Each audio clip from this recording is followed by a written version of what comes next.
আল্লাহ সুবহানাহু ওয়া তাআলা তিনি এই জন্যই বলছেন, ও ঈমানদার শোনো, শুধু তোমার কপালটা যদি পশ্চিম আর পূর্বের দিকে যদি তুমি মাথা নত করে দাও, ঈমানদার হতে পারবে না।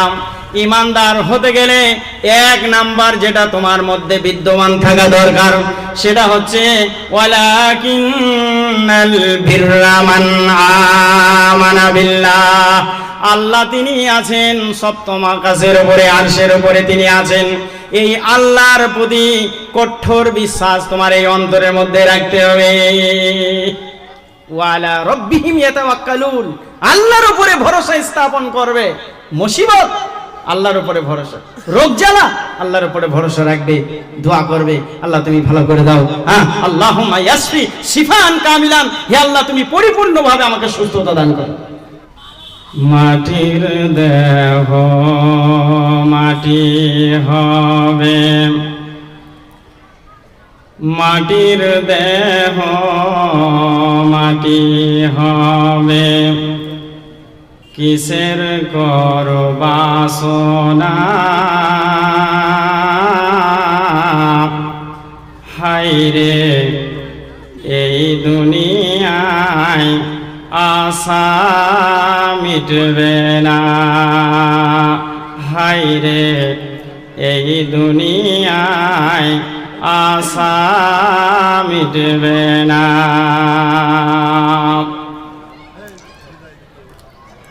কত জনা এসেছিল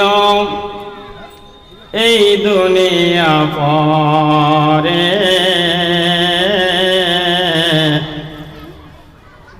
একা একা চলে গেল সব কিছু ফেলে। কত জনা এসেছিল এই দুনিয়া পরে, একা একা চলে গেল সব কিছু ফেলে। আসলেতে সবই ফাঁকা, আসলেতে সবই ফাঁকা, কবর হবে ঠিকানা, হায়রে এই দুনিয়ায় আশা মিটবে না, হায়রে এই দুনিয়ায় আশা মিটবে না। মাটির দেহ মাটি হবে, মাটির দেহ মাটি হবে, কিসের কর বাসনা, হায়রে এই দুনিয়ায় আশা মিটবে না, ভাইরে এই দুনিয়ায় আশা মিটবে না। আশা করে বাঁধলাম বাসা, আশা করে বাঁধলাম বাসা, সাধের বালু চরে, সেই ঘর আমার উড়িয়া নিল সর্বনাশা ঝরে। আশা করে বাঁধলাম বাসা, আশা করে বাঁধলাম বাসা, সাধের বালু চরে, সেই ঘর আমার উড়িয়া নিল সর্বনাশা ঝরে। এখন সন্ধ্যা বেলাম কান্দি একাম, এখন সন্ধ্যা বেলাম কান্দি একাম, বুকে লয়ে বেদনা, হায়রে এই দুনিয়ায় আশা মিটবে না, ভাইরে এই দুনিয়ায় আশা মিটবে না। রাজা বাদশাহ আমির ফকির, রাজা বাদশাহ আমির ফকির, নেই কোনো বিভেদ। আজ রাজা কাল সে ফকির, স্বদেশে বিদেশে। টাকা করি সোনা দানাম, সোনা দানা বালা খানাম, রবে তোমার পরে। আসল বাড়ি যেতে হবে খাটের গাড়ি করে। মাটির দেহ মাটি হবে, কিসের কর বাসনা। হায়রে এই দুনিয়ায় আশা মিটবে না। হায়রে এই দুনিয়ায় আশা মিটবে না। সম্মানীয় আজকের সভার যোগ্যতম সভাপতি মহাশয়, আমার সামনে সমবেত বয়োজ্যেষ্ঠ বয়কনিষ্ঠ ইসলাম দরদি শ্রোতা মণ্ডলী, পর্দার অন্তরালে অবলা সরলা শিক্ষিকা শিক্ষিতা পর্দানশী মা ও বোনেরা, কোরআনুল কারীম থেকে সূরাতুল ফুরকান আয়াত নাম্বার 63, 64, 65 পরিবেশন করেছি। সেটাকে সামনে রেখে আমার বক্তব্য টানবো। আমা তৌফিকি ইল্লা বিল্লাহ। আপনারা জানেন যে আমি আউট কথা বলতে পছন্দ করি না। যতটুকু বলি কোরআন পড়ে মানা করার চেষ্টা করি, কারণ কোরআনের কথাটা হচ্ছে আল্লাহ সুবহানাহু ওয়া তাআলার কথা, আর হাদিসের কথাটা হচ্ছে আল্লাহ রাসূল সাল্লাল্লাহু আলাইহি ওয়াসাল্লামের কথা। আমি যতই ভালো মনে করি, যতই উন্নত মানের ভাষা দিয়ে বলি, কিন্তু সেটা আমার ব্যক্তিগত কথা হবে। কিন্তু কোরআনের কথাটা বলে যদি আমি অনুবাদ করি, তাহলে এটা আল্লাহ সুবহানাহু ওয়া তাআলার কথা হবে। তাহলে নিশ্চয়ই কোরআনের দিকে আমাদেরকে ফিরে যেতে হবে। আল্লাহ সুবহানাহু ওয়া তাআলা যুগে যুগে নবী এবং রাসূলদেরকে প্রেরণ করেছেন। কেন, কি জন্য পাঠিয়েছেন এত রাসূল এত নবী? আমরা ভেবেছি কোনোদিন? ভাবিনি। পৃথিবীতে যত নবী রাসূল এসেছেন, একটাই দাওয়াত ছিল যে আল্লাহ এক, এক বলে স্বীকার করো। প্রত্যেকটা নবী তার কওম তার সম্প্রদায়কে একথা বলেছে যে আল্লাহ এক, একত্ববাদ স্বীকার করে তার উপাসনা আরাধনা করো। অথচ আমরা যদি দেখা যায় যে আমরা বিশ্বাস করি আল্লাহ এক, মুখে বলি আল্লাহ এক, কিন্তু যখন কাজে পরিণত করার কথা বলা হয় তখন আমরা অস্বীকার করি, তখন অস্বীকার করে দিই, তখন আর ওটাকে মেনে নিতে পারি না। আমাদের জন্য কষ্টকর, ভারী হয়ে যায়। একটি উদাহরণ, মা বোনরা যারা প্যান্ডেলে পর্দার অন্তরালে আছেন, আপনাদের জন্য বলছি, আর বাপ ভাইদেরকেও বলছি। আল্লাহ রাসূল সাল্লাল্লাহু আলাইহি ওয়াসাল্লামের 7 জন সন্তান ছিল, 4টি মেয়ে 3টি ছেলে। কার কথা বলছি? হযরত মুহাম্মদ রাসূলুল্লাহ বলুন সাল্লাল্লাহু আলাইহি ওয়াসাল্লাম। যেগুলো ছেলে সন্তান বাচ্চা অবস্থায় মারা গিয়েছে, কিন্তু 4টি মেয়ে জীবিত ছিল। 4 জনের মধ্যে যেটা সবচাইতে কনিষ্ঠ ছোট, ফাতিমাতুজ জোহরা রাদিয়াল্লাহু তাআলা আনহা, আল্লাহ রাসূল খুবই ভালোবাসতেন, খুবই ভালোবাসতেন। ছোট মেয়েকে এমনি একটু আদরের হয়, তো আল্লাহ নবী সাল্লাল্লাহু আলাইহি সাল্লাম ছোট মেয়েকে খুবই ভালোবাসতেন। নামাজ পড়া হতো মসজিদ থেকে মেয়ের বাড়িতে যেতেন, কিন্তু মেয়েকে যতটা ভালোবাসতেন তার চাইতে বেশি জামাইকে বেশি আদর করতেন হযরত আলী রাদিয়াল্লাহু তাআলা আনহু। এবং আল্লাহ রাসূল সাল্লাল্লাহু আলাইহি ওয়াসাল্লাম তিনি নিজে আরবে এত ধনী পরিবারের সন্তান থাকার সত্ত্বেও, এত অর্থশালী থাকার সত্ত্বেও ধনী পরিবারের ছেলের সঙ্গে আল্লাহ রাসূল সাল্লাল্লাহু আলাইহি ওয়াসাল্লাম তার নিজের মেয়ে ফাতেমাকে বিয়ে দেননি। একজন তার চাচাতো ভাই হযরত আলী রাদিয়াল্লাহু তাআলা আনহুকে তিনি বেছে নিয়েছিলেন এবং ভেবেছিলেন যে আমার মেয়ের উপযুক্ত পাত্র আমি পেয়েছি, সে হচ্ছে হযরত আলী রাদিয়াল্লাহু তাআলা আনহু। বিয়ে শাদী দিয়েছিলেন, বিয়ে হয়ে গেল। বিস্তারিত ঘটনা বলছি না, শুধু একটুকু ইঙ্গিত দিচ্ছি যে আজকে আমাদের স্বামী স্ত্রীর মধ্যে কতটুকু মেল মহব্বত আছে আর তাদের কতটুকু ছিল। আমাদের এত অর্থ থাকার সত্ত্বেও পাকা ঘর, গাড়ি বাড়ি, সোনা দানা, টাকা পয়সা, খাট পালঙ্গ, মানে যা কিছু প্রয়োজন সব আছে, কিন্তু শান্তি নেই।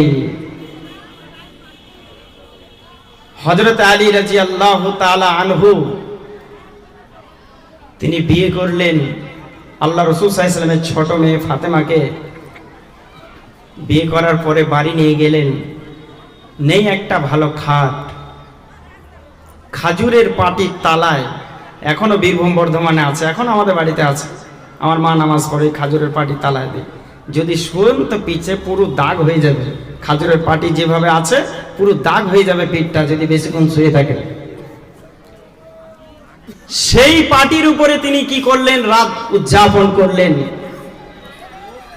গাড়ি বাড়ি দিতে পারেননি, কিন্তু তাদের ভিতরে ভালোবাসা ছিল, মহব্বত ছিল। হযরত আলী রাদিয়াল্লাহু তাআলা আনহু, মা বোনদের বলছি আপনারা ভালো করে শুনুন, আমাদের চরিত্র হতে হবে, মা বোনদের চরিত্র হতে হবে ফাতেমাতুজ জাহরা রাদিয়াল্লাহু তাআলা আনহার মতো। আল্লাহ রাসূল সাল্লাল্লাহু আলাইহি ওয়াসাল্লামের সর্বকনিষ্ঠ যে সন্তান ফাতেমাতুজ জাহরা রাদিয়াল্লাহু তাআলা আনহা, তিনি চলে গেলেন হযরতে আলীর বাড়িতে স্ত্রী হিসাবে। জীবনে কোনোদিন মুখ উঁচু করে স্বামীর সাথে কথা বলেনি, জীবনে কোনোদিন চোখ রাঙিয়ে স্বামীকে কথা বলেনি, জীবনে কোনোদিন স্বামীর মুখের উপরে মুখ দিয়ে কোনো কথা বলেনি। সব সময় নম্র ভদ্রতার বজায় রেখে কি করেছেন, কথা বলেছেন। হযরত আলী রাদিয়াল্লাহু তাআলা আনহু একদিন বলছে স্ত্রীকে, কত ভালোবাসা, দেখুন কত ভালোবাসা স্বামী স্ত্রীর ভিতরে। হযরত আলী মাঠে খাটতে গিয়েছেন, মাটির কাজ করতেন, শক্তিশালী ছিল, তো কাজ করতে গিয়েছেন, মাটির কাজ করতেন। কাউরি বাগানে পানি দিতে হবে, পানি এঁদারা থেকে পানি তুলে সেখানে দিতেন, যা মজুরি হতো 2-5 টাকা, 2-5 দিরহাম, সেটাকে নিয়ে বাড়ি ফিরতেন। তো হযরত আলী রাদিয়াল্লাহু তাআলা আনহু তিনি বলছেন স্ত্রী ফাতেমাকে, বলছে ফাতেমা, বলছে কি বলে, বলছে তোমাকে তো জীবনে কোনোদিন ভালো জিনিস আমি পরাতে পারিনি, ভালো পোশাক দিতে পারিনি, আর ভালো খাদ্য খাবারও তোমাকে কোনোদিন আমি ভালো খাওয়াতে পারিনি। কে বলছেন? হযরত আলী বলছেন যে ফাতেমা, স্ত্রীকে বলছেন, শোনো ফাতেমা, আমার বাড়িতে আসার পরে তোমাকে কোনোদিন ভালো জিনিস খাওয়াতে পারিনি, আর ভালো দামি পোশাকও তোমাকে আমি পরাতে পারিনি। তো আজকে অন্তত বলো, তোমার জন্য আমি খাবার আনবো, খাবার, দামি খাবার তোমার জন্য আমি আনবো। আচ্ছা তুমি বলো কি খাবে, আমি বাজার থেকে কিনে তোমার জন্য আনবো। কোনোদিন এনেছেন স্ত্রীর জন্য ভালো খাবার? কোনোদিন স্বপ্নেও ভেবেছেন যে আমার স্ত্রী ছেলে মেয়ের জন্য খাবারটা বাড়ি নিয়ে যায়? 10 টাকা বিড়ি কিনে খাও, 10 টাকা ছেলের জন্য একটা কিছু আনতে পারো না ভালো জিনিস? হযরত আলী রাদিয়াল্লাহু তাআলা আনহু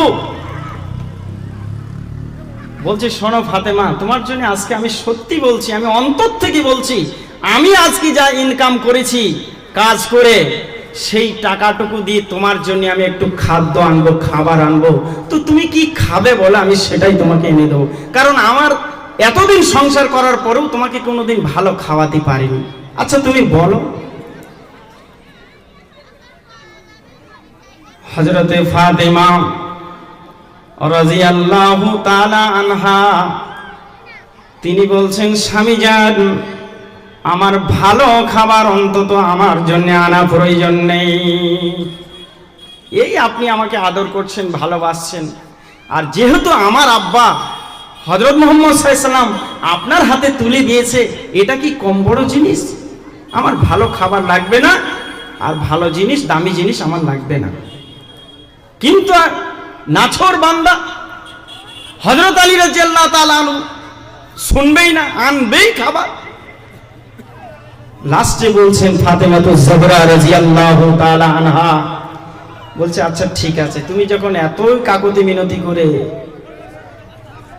আমার জন্য করছো, ঠিক আছে, তো বাজার থেকে যেটা তোমার ভালো লাগবে তুমি একটা কিনে আনবে। ভালো খাবার আমার জন্য তুমি একটু বাজার থেকে আনবে, আমার দরকার নেই, অথচ তুমি যখন ছাড়বেই না, তাহলে ঠিক আছে তুমি আনবে। হযরত আলী রাদিয়াল্লাহু তাআলা আনহু বাজারে গেলেন, মাত্র কয়েকটা দিরহাম, সোনার টাকা দিরহাম, ওই টাকাকে নিয়ে গেলেন বাজারে। বাজারে নিয়ে যাওয়ার পরে ফলের শপ, ফলের দোকান, তো ফলের দোকানে ঘুরে ঘুরে ঘুরে ঘুরে দেখছেন কোন ফলটা ভালো, তো একটা দোকানে গিয়ে কি করলেন, আনার নিলেন। আনার, আনার বুঝতে অসুবিধা হচ্ছে না, ডালিম, ডালিম বুঝতে পেরেছেন তো, বেদানা, বেদানা। তো ওই বাজারে গিয়ে আনার নিলেন, ডালিম, কে? হযরত আলী রাদিয়াল্লাহু তাআলা আনহু। কার জন্য? কার জন্য? স্ত্রীর জন্য। একটু হ্যাঁ হ্যাঁ দেবেন, না আমি বুঝতে পারবো না আপনি বুঝতে পারছেন কিনা কথাটা। তাহলে স্ত্রীর জন্য বাজার থেকে ডালিম কিনলেন কে? হযরত আলী রাদিয়াল্লাহু তাআলা আনহু। এবার ডালিম নিয়ে বাজার থেকে এবার বাড়ি ফিরছে, বাড়ির দিকে রওনা হয়েছে। এখন 2 দিন যাবত পেটে ক্ষুধার তাড়নায় একজন ফকির হযরত আলী রাদিয়াল্লাহু তাআলা আনহুর দরবারে এইভাবে রাস্তায় হাত পেতেছে। হযরত আলী বাজার থেকে কি কিনে আনছে? ডালিম। কার জন্যে? স্ত্রীর জন্যে, ফাতেমার জন্যে। আর ওই রাস্তাতেই একজন ক্ষুধার্ত ব্যক্তি 2 দিন যাবত খায়নি, খুব ক্ষুধার্ত অবস্থায় আছে, হযরত আলীর সামনে এইভাবে হাত পেতেছে, বলছে, আলী, আমি 2 দিন ধরে খেতে পাইনি, যদি তুমি আমাকে একটু খাবার দিতে কতই না আমার ভালো হতো, আমার প্রাণটা বেঁচে যেত। হযরত আলী রাদিয়াল্লাহু তাআলা আনহু তিনি স্ত্রীর জন্য যে ডালিমটা কিনে আনছিলেন, বেদানাটা, সেই বেদানাটাকে তিনি ফকিরটাকে দিয়ে দিলেন। স্ত্রীর কথা ভুলে গেছে। ফকিরের কথা শুনে ক্ষুধার্ত অবস্থায় যখন ওর সামনে এসেছে, তখন ডালিমটা ফকিরটাকে দিয়ে স্ত্রীর কথা ভুলেই গেছে, যে ডালিমটা কার জন্য নিয়ে যাওয়া হচ্ছিল, স্ত্রীর জন্য, অথচ ভুলে গেছে। বাড়ির কাছাকাছি যখন আসলেন, সালাম দিয়ে বাড়িতে ঢুকলেন। আমরা সালাম দিই, বলে লজ্জা লাগে। নিজের বাড়িতে সালাম দিলে কত উপকার জানেন? যদি একটু কাপড় অন্য মস্তিষ্কে যদি থাকে, তো সালাম দেওয়ার সাথে সাথে সচেতন হয়ে যাবে যে কেউ এসেছে, সংযত হয়ে যাবে। সে ছেলে হোক, বোমা হোক, স্ত্রী হোক, মা হোক, সংযত হয়ে যাবে। সালাম দিয়ে বাড়িতে ঢুকলেন, কিন্তু মনটা খুব খারাপ। কারণ কত আদর করে বলেছিলেন যে তুমি কি খাবে বলো, তোমার জন্য তাই আনা হবে। কিন্তু সেটুকু আনতে যাওয়ার পরে একজন ক্ষুধার্ত ব্যক্তিকে, ভিখারিকে ওই ডালিমটুকু তিনি কি করলেন? দান করে দিলেন। কিন্তু মন অতি মরা, খুব নৈরাশ হয়ে বাড়িতে সালাম দিয়ে ঢুকছেন ফাতেমা জোহরা রাদিয়াল্লাহু তাআলা আনহা। তিনি বুঝতে পারলেন নিশ্চয়ই আমার স্বামী কোনো ভালো কাজ করে এসেছে, কোনো ভালো কাজ করে এসেছে। তো বলছে, ফাতেমা, তোমার জন্য আমি ডালিম কিনে আনছিলাম, বিশ্বাস করো, কিন্তু রাস্তাতে একজন দরিদ্র মানুষ আমার কাছে এসে হাত পেতেছিল, ক্ষুধার্ত তাড়নায় খুব খিদে অবস্থায় ছিল, তো আমি কি করেছি, তোমার ওই ডালিমটুকু আমি তাকে দান করে দিয়েছি। বলছি উত্তম কাজ করেছো, খুব ভালো কাজ করেছো, তুমি আল্লাহর রাস্তায় সেটাকে দিয়ে দিয়েছো। তুমি এইটা আমাকে খাইয়ে যতটা আমি যতটা খুশি হতাম, তার চাইতে আমি ফাতেমা বেশি খুশি হয়েছি যে ওটা তুমি ক্ষুধার্ত ব্যক্তি আল্লাহর রাস্তায় দান করেছে, তা আমি বেশি খুশি হয়েছি। সুবহানাল্লাহ। এরকম স্ত্রী হলে তো শান্তি। তার কোনো খাট ছিল ঘরে? সোনা দানা ছিল? টাকা পয়সা ছিল? ছিল না। একজন ইংরেজি কবি উইলিয়াম শেক্সপিয়ার, ইংরেজি বিখ্যাত কবি, উনি বলেছেন যে money may give comfort but not peace of mind. টাকা পয়সা মানুষকে সুখে রাখে কিন্তু শান্তি দিতে পারে না। টাকা পয়সা মানুষকে সুখে রাখে, তিনতলা বাড়ি করতে পারেন, কিন্তু ওই যে স্ত্রীকে নিয়ে আপনি বাড়িতে থাকবেন, সেই স্ত্রীর শরীর খারাপ, হার্টের প্রবলেম, নার্ভের সমস্যা, প্যারালাইসিস, শান্তি নেই। যার জন্য বাড়ি করেছেন, যে সন্তানের জন্য বাড়ি করেছেন, সেই সন্তান মাল খায়, মদ খায়, শান্তি নেই। যে বৌমা আপনি বাড়িতে এনেছেন, সেই বৌমা শ্বশুর শাশুড়ির উপরে কথা বলে, কথা শোনে না, যা বলেন উল্টো কাজ করে, শান্তি নেই। তাহলে টাকা আছে, বাড়ি আছে, গাড়ি আছে, সোনাদানা আছে, সব কিছু আছে, কিন্তু শান্তি নেই। শান্তি ছিল কার? হযরতে ফাতেমাতুজ জোহরা রাদিয়াল্লাহু তাআলা আনহা, আল্লাহর নবীর কন্যা, ছোট, হযরত আলীর হাতে খালি হাতে তুলে দিয়েছিলেন, কোনো কিছু দিতে পারেনি। তারপরেও তাদের পরিবারের মধ্যে আল্লাহর তরফ থেকে শান্তি এসেছিল। কি ছিল সেটাই আজ বলবো। তাদের মধ্যে ছিল ঈমান। কি ছিল? তাদের মধ্যে ছিল ঈমান, বিশ্বাস, আল্লাহর উপরে, একত্ববাদের উপরে ভরসা, যে নিশ্চয়ই আল্লাহ আমাদেরকে খাওয়াবেন, পরাবেন, এই বিশ্বাসটুকু তাদের উপরে ছিল, আল্লাহর উপরে। তো ফাতেমা যখন এই কথা হযরত আলীকে বললেন, তখন আলী মনে মনে একটু আনন্দ পেলেন, যাই হোক স্ত্রী ভালো বলেছে, আমি আল্লাহর রাস্তায় দিয়ে দিয়েছি। কিছুক্ষণ পর একজন সাহাবা, যার নাম সালমান ফার্সি, মনে রাখবেন সালমান ফার্সি, উনি 10টা আঙ্গুর, এই 10টা বেদানা, 10 পিস বেদানা ডালিম আল্লাহ রসুল ওই সালমান ফার্সিকে দিয়ে পাঠিয়েছে, যাও ফাতেমার বাড়িতে দিয়ে এসো, আমার মেয়ে জামাইকে দিয়ে এসো।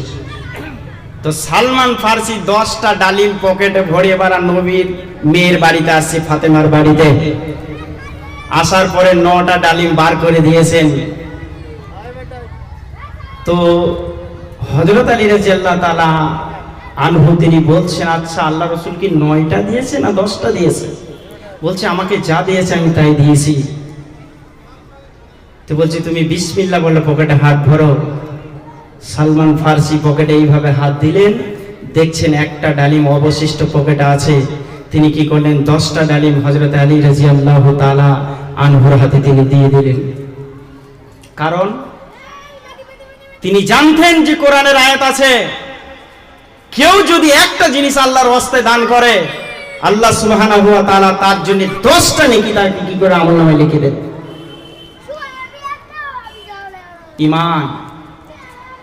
আল্লাহ সুবহানাহু ওয়া তাআলা বলছেন, সূরার নাম সূরাতুল ফুরকান, আয়াত নাম্বার 63। ঈমানদারের বৈশিষ্ট্য সম্পর্কে আলোচনা করা হয়েছে। ঈমানদার কারা? হযরত আলী যেমন ছিলেন, হযরতে ফাতেমাতুজ জোহরা রাদিয়াল্লাহু তাআলা আনহা যেমন ছিলেন। আর কোরআনে আলোচনা করা হয়েছে ঈমানদারের বৈশিষ্ট্য কেমন হওয়া উচিত, কারণ ঈমানদার ছাড়া কোনো মানুষ জান্নাতে যেতে পারবে না। বড় হুজুর হয়েছে, লম্বা জুব্বা, মনে করছে জান্নাতে। কোরআনের সাথে যদি না মিলে তাহলে জানবেন ও দলিল জাল। রসুলের হাদিসের সাথে যদি না মিলে, সে যত বড়ই ফেরেশতা হোক, আর আবেদ হোক, আর মুফতি মাওলানা গাউস কুতুব আজম যাই হোক না কেন, কোরআনের সাথে আর রসুলের হাদিসের সাথে যদি না মেলে, তাহলে জানবেন ও দাগ নাম্বারটাই ভুল। আল্লাহ সুবহানাহু ওয়া তাআলা বলছেন ওয়া ইবাদুর রাহমানিল্লাযীনা ইয়ামশুনা আলাল আরজি হাওনাও ওয়া ইযা খাতাবাহুমুল জাহিলুনা ক্বালু সালামা। আল্লাহ সুবহানাহু ওয়া তাআলা বলছেন সূরাতুল ফুরকান আয়াত নাম্বার 63, যারা আল্লাহর খাঁটি বান্দা হবে, আল্লাহর খাঁটি যারা মুমিন বান্দা হবে, এই মুমিন বান্দা যখন জমিনের বুকে চলাফেরা করবে, সরবদা বাজারে যাবে, বিথারি মার্কেটে যাবে, সরবনগর, বসিরহাট, কলকাতা, যেখানেই যাবে না কেন, আল্লাহ সুবহানাহু ওয়া তাআলা বলছেন এই রহমানের খাঁটি বান্দা মুমিন বান্দারা যখন জমিনের বুকে চলাফেরা করে, তখন তাদের এই নম্র এবং ভদ্রতার সাথে তারা জমিনে চলাফেরা করবে। এইভাবে মাথা নিচু করে চলে, এমনি করে তাকাবে কে যাচ্ছে সামনে। কিন্তু কোরআন বলছে ওয়া ইবাদুর রাহমানিল্লাযীনা ইয়ামশুনা, ইয়ামশুনা মানে চলাফেরা, ইয়ামশুনা বহুবচন শব্দ এসেছে প্লুরাল, ইয়ামশুনা আলাল আরজি, আরজুন মানে জমিন, এই জমিনের বুকে যখন ইমানদাররা চলাফেরা করবে, এই ইমানদারদের চোখের দৃষ্টিগুলো এইভাবে মাথা নিচু ঝুঁকিয়ে তারা চলাফেরা করবে। ইমানদার হলে চোখ নিচু হবে, মাথা নিচু হয়ে নম্র ভদ্রতার সাথে পৃথিবীতে চলবে। ওয়াইজা খাতাবাহুমুল জাহিলুনা ক্বালু সালামা। আর মুমিনদের আরেকটা পরিচয় থাকবে, যখন কোনো মূর্খ মানুষ, অজ্ঞ মানুষ, জাহেল মানুষ, যে নবীর দুশমন, আল্লাহর দুশমন, রসুলের দুশমন, সাহাবায়ে কেরামের যারা দুশমন, যারা ইসলাম বোঝে না, যারা কোরআন মানে না, যারা হাদিস মানে না, এই শ্রেণী মানুষের সাথে যখন তোমাদের ওই রাস্তাতে দেখা সাক্ষাৎ হবে, যখন রাস্তায় চলবে, জাহেলের সাথে দেখা হবে। জাহেল মানে মূর্খ, মূর্খ মানে যে রসুলের বিরোধিতা করে, আল্লাহর বিরোধিতা করে, এরকম মানুষ যখন জমিনে চলাফেরা করবে, তুমি ইমানদার হিসেবে বলবে ক্বালু সালামা, তোমাদের থেকে ভাই আমরা পৃথক, আমরা শান্তিতে আছি। তর্কে জড়ানো দরকার নেই, শান্তিতে আছি। মারামারি করবেন, ফাটাফাটি করবেন না, ক্বালু সালামা। কোরআন বলছে ক্বালু সালামা, যে ভাই আমরা শান্তিতে আছি, আমরা শান্তি, সালাম।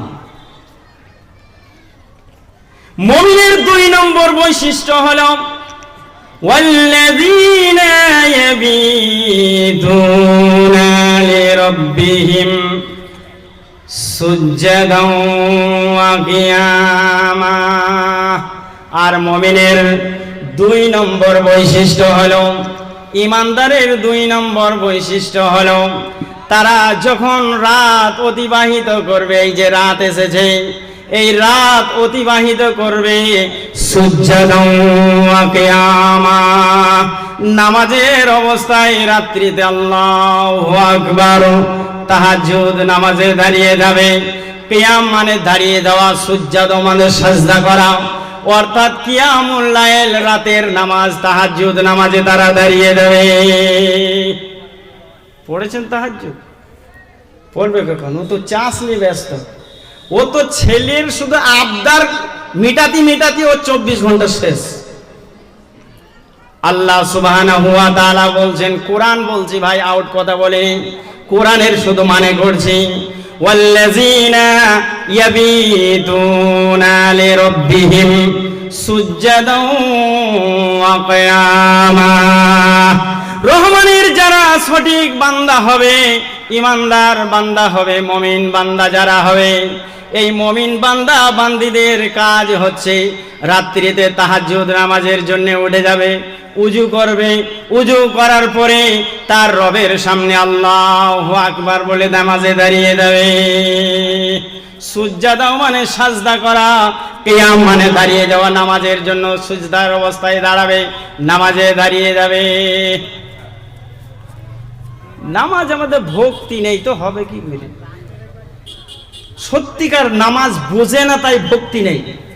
নামাজ যদি কেউ বুঝতো, আর বুঝতে গেলে মিনিমাম 6 মাস পড়াশোনা করা লাগবে। ওই শুনলাম কানে আর হয়ে গেল না। নামাজ বুঝতে গেলে 6 মাস বই পড়তে হবে, তাও কন্টিনিউ পার ডে 6 ঘন্টা। যদি কেউ বলে আমি নামাজটা বুঝবো, তাহলে পার ডে 6 ঘন্টা বই পড়তে হবে কোরআন হাদিস। তারপরে 6 মাস পরে সে কিছুটা বুঝতে পারবে যে আল্লাহ সুবহানাহু ওয়া তাআলা এই নামাজটাকে কেন তার এত গুরুত্ব দিয়েছে। তাহলে নামাজের অবস্থায় দাঁড়িয়ে যাবে কারা? ইমানদাররা রাত্রিতে দাঁড়িয়ে যাবে, আর দাঁড়ানোর পরে তার প্রতিপালককে সে বলতে থাকবে, নামাজে দাঁড়িয়ে বলবে, কি বলবে? নামাজে দাঁড়িয়ে বলবে, ওয়াল্লাযীনা ইয়াকুলুনা রব্বানা আসরিফ আন্না আযাবা জাহান্নাম ইন্না আযাবাহা কানা গরামা। নামাজে দাঁড়িয়ে যাবে, আর তার রব আল্লাহ সুবহানাহু ওয়া তাআলাকে বলবে, হে আমার প্রতিপালক, রব্বানা রব্বানা আসরিফ আন্না আযাবা জাহান্নাম, হে আমার প্রতিপালক, হে আমার আল্লাহ, হে আমার রব, তুমি জাহান্নামের আগুন থেকে তুমি আমাকে পানা দাও, আমাকে মুক্তি দাও। ওই জাহান্নামের ভয়াবহ শাস্তি থেকে তুমি আমাকে বাঁচিয়ে নাও, আমাকে ফিরিয়ে দাও। মানে কখনো কোশ্চিন কালেও আমি জাহান্নামের আগুনের মধ্যে আমি দগ্ধ না হই।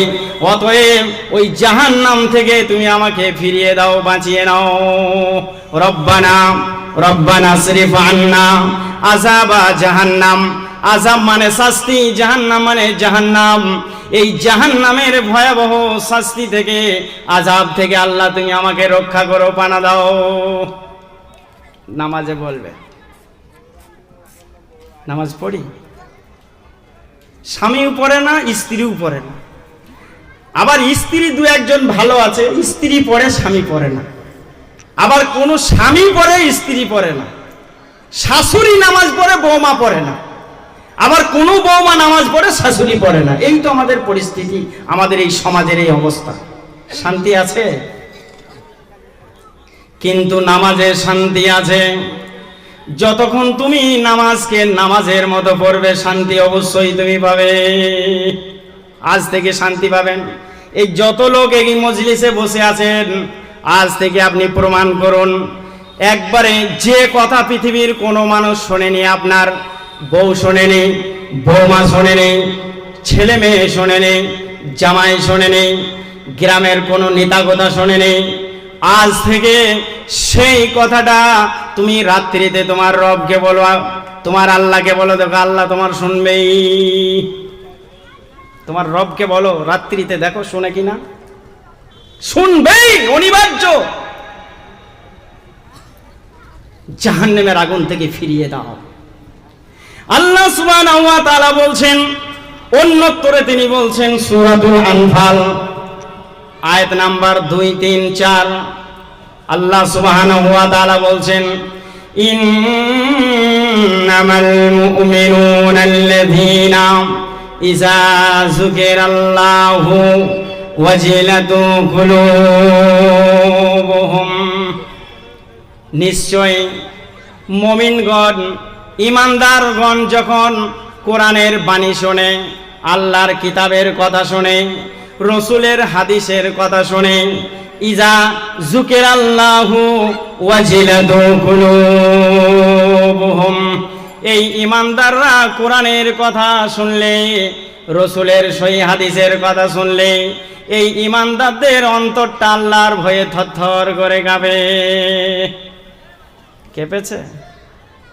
আল্লাহ সুবহানাহু ওয়া তাআলা বলছেন, প্রকৃতিপক্ষে যদি ইমানদার হয়, মুমিন যদি হয়, তাহলে কোরআন শুনলেই তার অন্তর কাঁপবে। ইন্নামাল মুমিনুনা আল্লাযীনা, নিশ্চয় মুমিন যারা রয়েছে, এই মুমিনটা কোরআন শুনলে, কোরআনের আয়াত শুনলে, কোরআনের ব্যাখ্যা শুনলে, এই মুমিনদের ওয়াজিলাতু কুলুবুহুম, এই মুমিনের দিলটা, মুমিনের হৃদয়টা আল্লাহর ভয়ে থরথর করে কাঁপতে থাকবে। আমাদের অন্তর কাঁপে না মানে আমরা মুমিন প্রকৃতপক্ষে হতে পারিনি।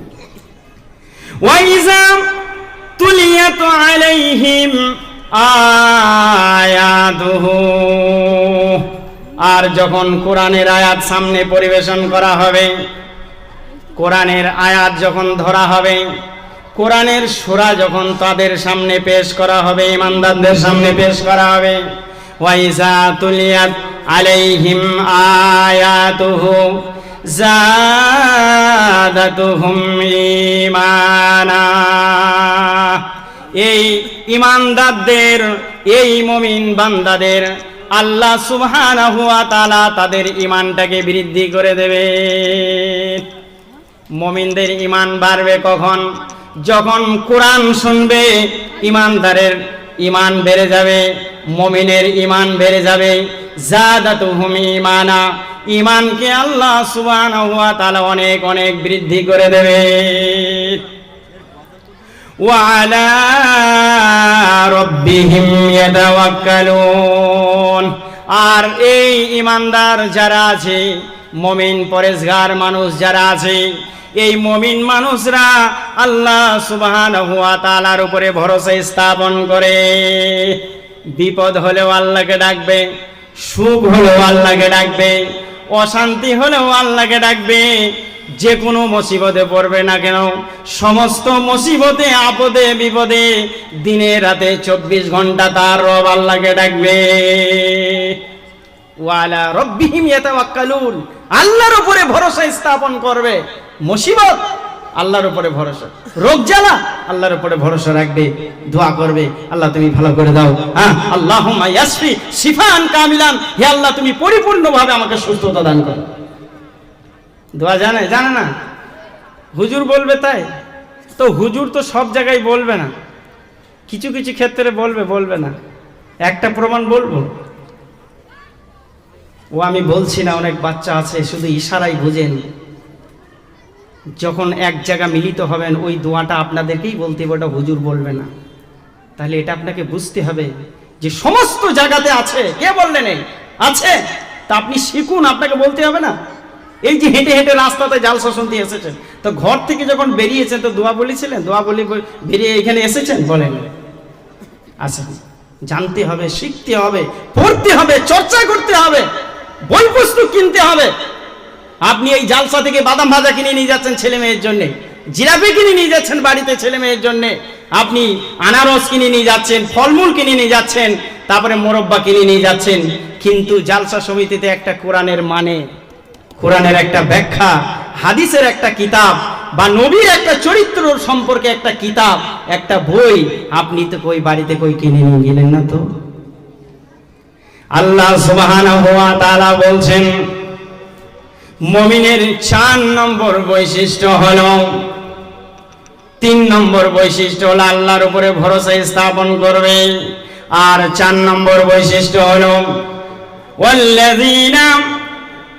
আল্লাযীনা ইউকিমুনাস সালাতা ওয়া মিম্মা রাযাকনাহুম ইউনফিকুন। আর মুমিনের 4 নম্বর পরিচয় হলো, গুণ হলো, এই ইমানদার ব্যক্তি যারা হবে, মুমিন যারা হবে, তারা এই নিজে যে খাদ্যটা খাবে, যে খাবার খাবে, ভাত হোক, রুটি হোক, বা আদার্স হালাল যে বৈধ খাবার আছে, এই খাবারটা নিজেরা খাবে আর অপরজনকে তারা দান করবে। নিজেরা খাদ্য খাবে আর এই খাদ্য থেকে উপরকে দান করবে, দেবে, গরিবকে দেবে, অসহায়কে দেবে, দরিদ্র মানুষকে দেবে, তোমার সামনে যারা অতিথি হিসাবে খাবার জন্য আসবে তাদেরকে তারা দেবে। আল্লাযীনা ইউকিমুনাস সালাতা ওয়া মিম্মা রাযাকনাহুম ইউনফিকুন, ওরা নিজে খরচ করবে, যে খাদ্য তারা খাবে ওই থেকে তারা অপরকে দেবে। আল্লাহ সুবহানাহু ওয়া তাআলা এদের ব্যাপারে বলছেন উলাইকা হুমুল মুমিনুনা হাক্কা। এই শ্রেণী মানুষ যারা এই কাজগুলো করে, এই কাজগুলো যাদের মধ্যে রয়েছে, বিদ্যমান রয়েছে, এই শ্রেণী মানুষ হচ্ছে উলাইকা হুমুল মুমিনুনা হাক্কা। এরাই তো প্রকৃতি পক্ষে এরাই মুমিন, এরাই প্রকৃতি পক্ষে ঈমানদার। কে বলছেন? আল্লাহ সুবহানাহু ওয়া তাআলা বলছেন উলাইকা হুমুল মুমিনুনা হাক্কা, এরাই তো হচ্ছে প্রকৃতি পক্ষে ঈমানদার, এরাই তো মুমিন। কি লাভ? আল্লাহ সুবহানাহু ওয়া তাআলা বলছেন লাহুম দারাজাতুন ইনদা রাব্বিহিম ওয়া মাগফিরাতুন ওয়া রিজকুন কারীম। এই গুণগুলি যাদের মধ্যে থাকবে, আল্লাহ সুবহানাহু ওয়া তাআলা কি বলছেন? লাহুম মাগফিরাতুন লাহুম দারাজাতুন, এই শ্রেণী মানুষের জন্য উচ্চ স্থান রয়েছে, এদের জন্য উচ্চ স্থান রয়েছে। লাহুম দারাজাতুন, এদের সম্মান, এদের মর্যাদা, এদের মাকাম, এদের স্থান অনেক অনেক উঁচুতে রয়েছে। সম্মান উঁচু, এদের সম্মান অনেক বেশি। আল্লাহ বলছেন এদের অনেক সম্মান। লাহুম দারাজাতুন ইনদা রাব্বিহিম, এই প্রধানমন্ত্রীর কাছে নয়, মুখ্যমন্ত্রীর কাছে নয়, ইনদা রাব্বিহিম, এই ঈমানদারদের সম্মান তার রবের কাছে অনেক উচ্চ স্থানে রয়েছে। লাহুম মাগফিরাতুন, আর এই ঈমানদারদের যদি সামান্য কোনো ভুল হয়, ছোটখাটো কাজ করতে গিয়ে ভুল হয়ে গেছে, পাপ হয়ে গেছে, আল্লাহ সুবহানাহু ওয়া তাআলা বলছেন লাহুম মাগফিরাতুন ওয়া রিজকুন কারীম। এই ঈমানদারদের যদি কোনো ভুল ত্রুটি হয়ে থাকে, আল্লাহ সুবহানাহু ওয়া তাআলা নিজ রহমতে ওই মুমিনদেরকে ক্ষমা করে দেবেন। আর এই ঈমানদারদেরকে জন্য আল্লাহ সুবহানাহু ওয়া তাআলা সম্মানদায়ক রুজি দেবে জান্নাতে। জান্নাতে এই ঈমানদারদের জন্য, জান্নাতে ঈমানদারদের জন্য রয়েছে কি? সম্মানদায়ক রিজিক। কি লাভ হলো? আল্লাহর নিকটে এদের সম্মান অনেক বেশি, এদের মর্যাদা, এদের সম্মান রবের কাছে অনেক। তারপরে রয়েছে এদের ক্ষমা, যদি কোনো ভুল হয় সেই ভুলটা আল্লাহ ক্ষমা করে দেবেন। আর কি করবেন? ওয়া রিজকুন কারীম, রিজকুন মানে রিজিক, কারীম মানে সম্মানদায়ক, সম্মানীয় রুজিক, জীবিকা আল্লাহ সুবহানাহু ওয়া তাআলা এই ঈমানদারকে দেবেন ওই জান্নাতে। আমরা ঈমানদার হতে পেরেছি? পারিনি, ভাবি না তো। কোরআন নেই তো ভাবি না। বাদাম ভাজা কিনে বাড়ি নিয়ে যায়, একটা কোরআনের মানে কিনে নিয়ে যেতে পারো না? ক টাকা দাম? 400 টাকা, হয় 500 টাকা। তুমি পড়তে পারো না, তোমার ছেলে মেয়ে তো পারবে। তুমি পারো না, তোমার নাতিপুতি তো পারবে। তাদের জন্য নিয়ে যাও। আজকে তুমি নিয়ে গেলে এই কিতাবটা ভবিষ্যতে তোমার নাতিপুতি বলবে এটা আমার নানা কিনেছিল, এটা আমার দাদা কিনেছিল, এইটা কেনার পরে আমি অনেক কিছু জানতে পেরেছি, শিখতে পেরেছি। কেন নিয়ে যাও? আল্লাহ সুবহানাহু ওয়া তাআলা বলছেন, অন্য জায়গাতে বলছেন সূরাতুল বাকারা আয়াত নাম্বার 177, মনে রাখবেন, রেফারেন্স দিচ্ছি। সূরার নাম সূরা বাকারা, আয়াত নাম্বার 177 আল্লাহ সুবহানাহু ওয়া তাআলা বলছেন ঈমানদারদের 15টা বৈশিষ্ট্য এই সূরা বাকারা 177 নম্বরে আলোচনা করেছে। সূরা বাকারা 177 নম্বর আয়াতে আলোচনা করেছেন যে ঈমানদারদের বৈশিষ্ট্যটা কি, কি কি হলে, কি কি থাকলে তারা মুমিন বা ঈমানদার।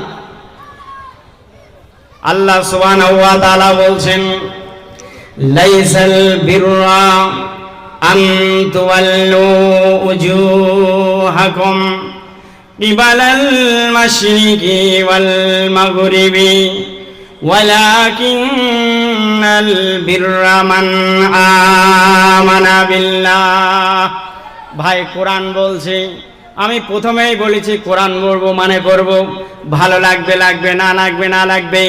কোরআনের প্রতি আমল করুন, জাহান্নাম থেকে বেঁচে যাবেন। কোরআনের প্রতি আমল করুন, শাস্তি থেকে বেঁচে যাবেন।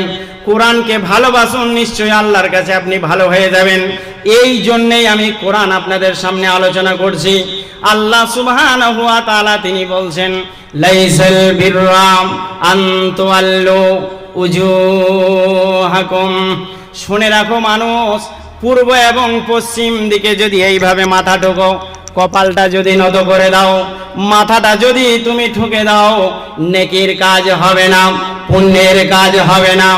পুণ্যের কাজ করতে হলে, নেকির কাজ করতে হলে তোমাকে প্রথমে ওয়ালাকিন্নাল বিররা মান আমানা বিল্লাহ। আল্লাহ সুবহানাহু ওয়া তাআলা তিনি এক, এই কথাটা তোমার এই অন্তরে আগে প্রথমে বিশ্বাস করে নিতে হবে। আল্লাহ এক, আল্লাহ এক, এই কথাটা অন্তরে বিশ্বাস করতে হবে। ইকরার বিল লিসান, জুবানে বলতে হবে আল্লাহ এক। আমরা বলি, মুখে বলি হ্যাঁ আল্লাহ, অন্তরে বিশ্বাস করি আল্লাহ, কাজে পরিণত তখন কি করছে? তখন গিয়ে ওই প্রসাদ খাচ্ছে। প্রসাদ বলে ফলমূল দিয়েছে তো কি ছেড়ে দেবো, ভিটামিন হবে তো, আরে ক্ষমা চেয়ে নেবো আল্লাহর কাছে।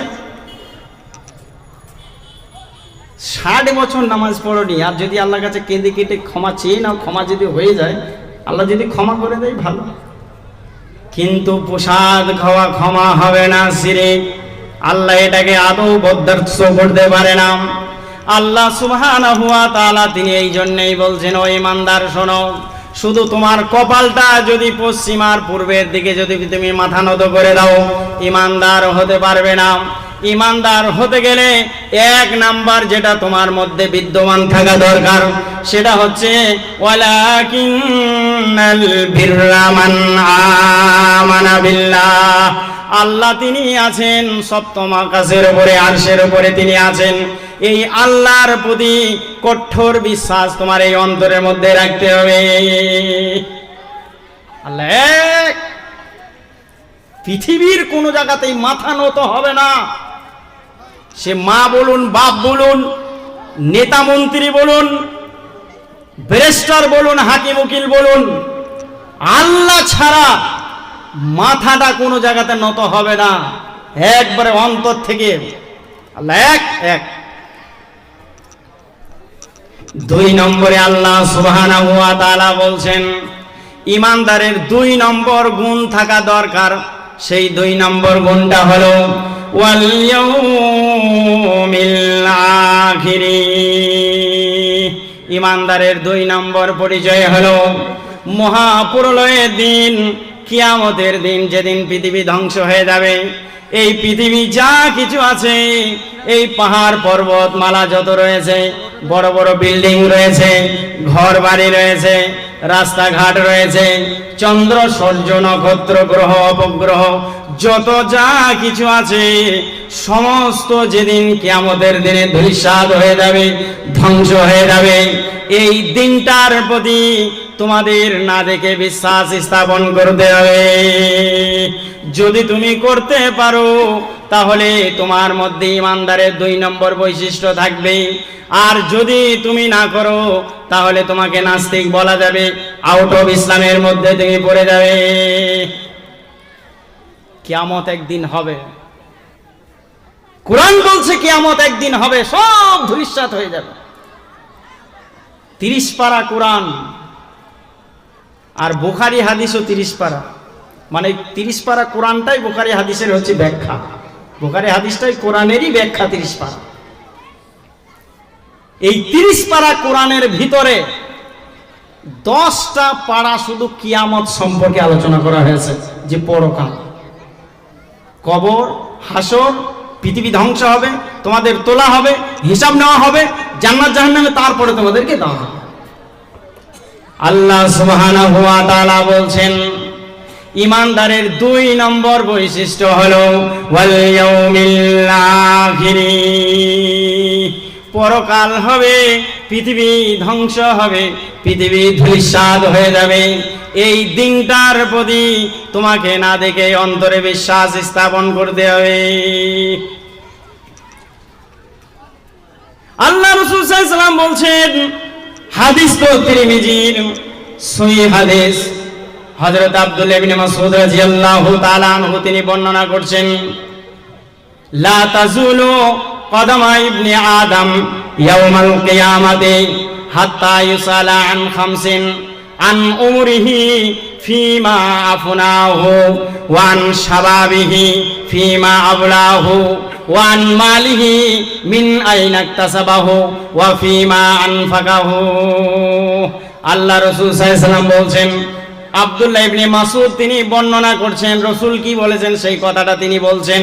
আল্লাহর নবী সাল্লাল্লাহু আলাইহি ওয়াসাল্লাম বলছেন,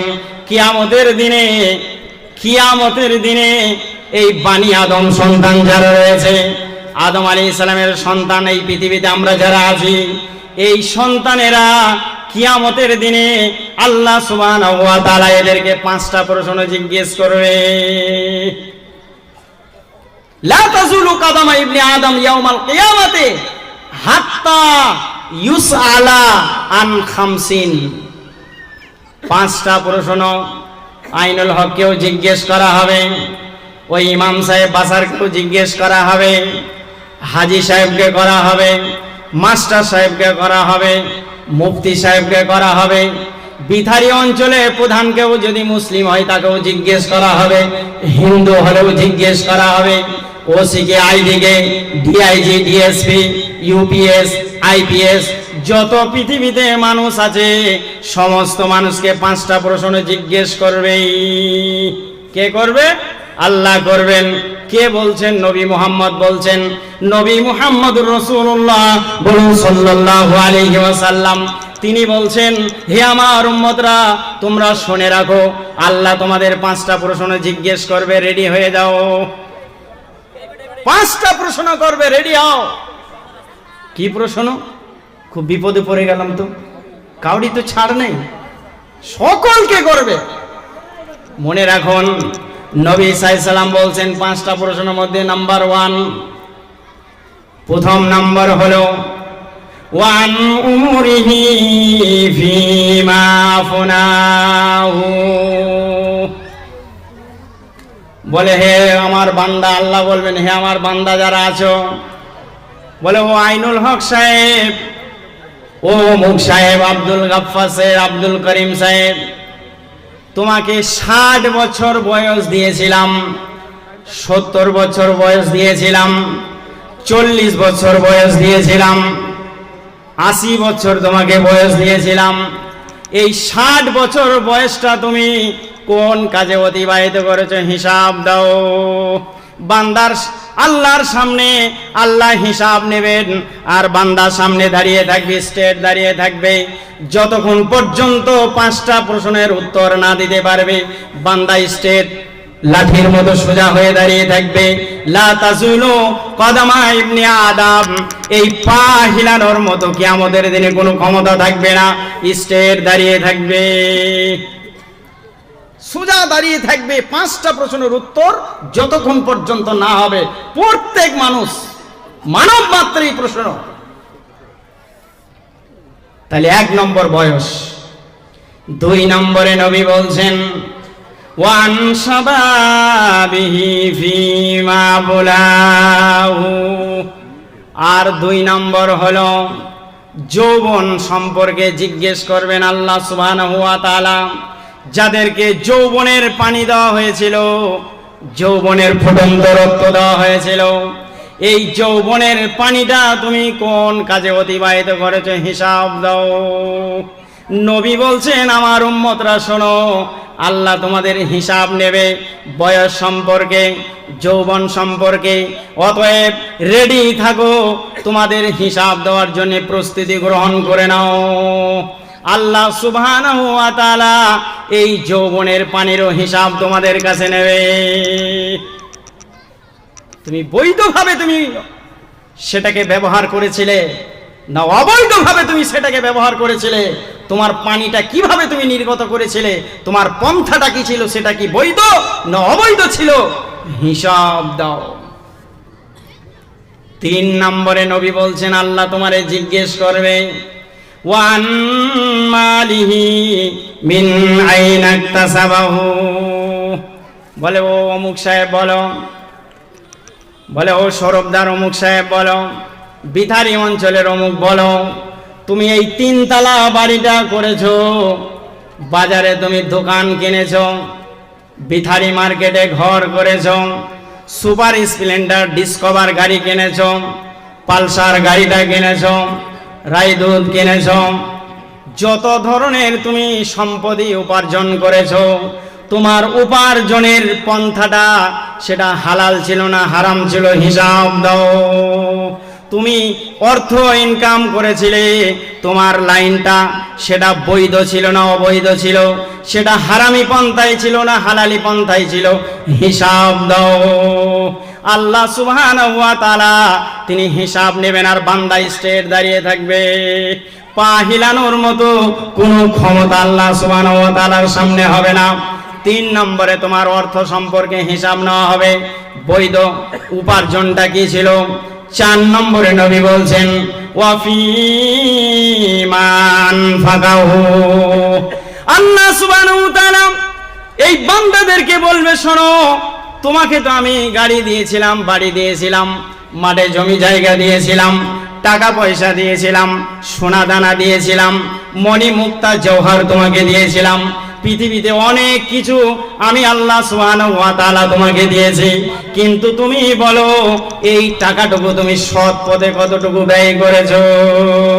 তুমি কতটুকু মাদ্রাসায় দিয়েছিলে, কতটুকু মসজিদে দিয়েছিলে, কতটুকু ফকির মিসকিনকে দিয়েছিলে, কতটুকু অভাবী মানুষকে দিয়েছিলে? তোমার এই পন্থা যেখানে যেখানে আমি আল্লাহ সুবহানাহু ওয়া তাআলা দিতে বলেছি, সেই সেই ক্ষেত্রে সেই সব জায়গায় তুমি ব্যয় করেছো নাকি? হিসাব দাও। 5 নম্বরে নবী সাল্লাল্লাহু আলাইহি সাল্লাম বলছেন ওয়াফিমা আনফাকাহু। এই 5 নম্বর হলো। 4 নম্বর হলো তোমার ব্যয় করা সঠিক পথ ছিল কিনা, সেটা ভালো কাজে ব্যয় করেছে কিনা, সেটা মাদ্রাসায় দিয়েছিলে কিনা, সেটা মসজিদে দিয়েছিলে কিনা। এই 4 নম্বর হলো। আর 5 নম্বরে জিজ্ঞেস করা হবে মাজা আমিলা ফিমা আলেমা। আর জিজ্ঞেস করা হবে ও অমুক সাহেব তুমি বলো। জ্ঞানী মানুষদের জিজ্ঞাসা করা হবে। আলেম মানে মৌলানা নয়, আলেম মানে জ্ঞানী মানুষ, জাননেওয়ালা, ইসিম ফাইলের শেখা। জাননেওয়ালাদের জিজ্ঞেস করা হবে। সে মৌলানা হতে পারে, মাস্টার হতে পারে, মুফতি হতে পারে, অন্য কোনো কার্যালয়ের সে প্রধান হতে পারে। যে কোনো জ্ঞানী ব্যক্তিকে জিজ্ঞেস করা হবে এই তুমি জ্ঞান অর্জন করেছিলে বলো, তুমি সঠিক পথে কতটুকু তুমি নিজে আমল করেছিলে বলো। তুমি নিজে কতটুকু আমল করেছিলে? অনেক বড় বড় লেকচার সরবদাই দিয়েছো, তুমি নিজে মেনেছিলে? তুমি নিজে নামাজ পড়েছিলে? তুমি নিজে সাদকা করেছিলে? তুমি নিজে দান ধ্যান করেছিলে? তুমি নিজে মেনে চলেছিলে? ভালো আমল করেছিলে? আমল করিনি। একটাই জায়গায় শান্তি আছে। আজ থেকে প্রতিজ্ঞা করুন, যারা এখনো পর্যন্ত মাথাটাকে নত করতে পারেননি আল্লাহর কাছে নিজের আত্মসমর্পণ করুন আর বলুন যে অভিযোগ পৃথিবীর কোনো মানুষ শোনেনি, সেই অভিযোগ আল্লাহ সুবহানাহু ওয়া তাআলা শুনবেন এবং আপনি শান্তি পাবেন। 5 ওয়াক্ত নামাজ অন্তর সহকারে, ধৈর্য সহকারে, খুশু বিনয়ের সহকারে আল্লাহ সুবহানাহু ওয়া তাআলাকে মাথাটা নত করে ডাকুন। ওই 2 মিনিটের কাজ না, মিনিমাম 5 মিনিট মাথাটা ঠেকিয়ে রাখতে হবে, আল্লাহকে বলতে হবে। আপনার কথা আল্লাহ শুনবে, সব সময় শোনার জন্য বসে আছে। আমরা ডাকতে পারি না আল্লাহকে। আল্লাহ সুবহানাহু ওয়া তাআলার কাছে অশেষ দোয়া, ওগো মাবুদ তুমি আমাদের সকলকে ঈমানদার মুমিন মুত্তাকি পরেজগার বানিয়ে দাও। আমরা যেন মুমিন মুত্তাকি পরেজগার মানুষ হয়ে যেন পৃথিবী থেকে বিদায় নিতে পারি। আল্লাহুম্মা মান আহইয়াইতাহু মিন্না ফাআহইহি আলাল ইসলাম ওয়া মান তাওয়াফাইতাহু মিন্না ফাতাওয়াফাহু আলাল ঈমান। আল্লাহুম্মা লা তাহরিমনা আজরাহু ওয়া লা তাফতিননা বাদা। আসসালামু আলাইকুম ওয়া রাহমাতুল্লাহি ওয়া বারাকাতুহু।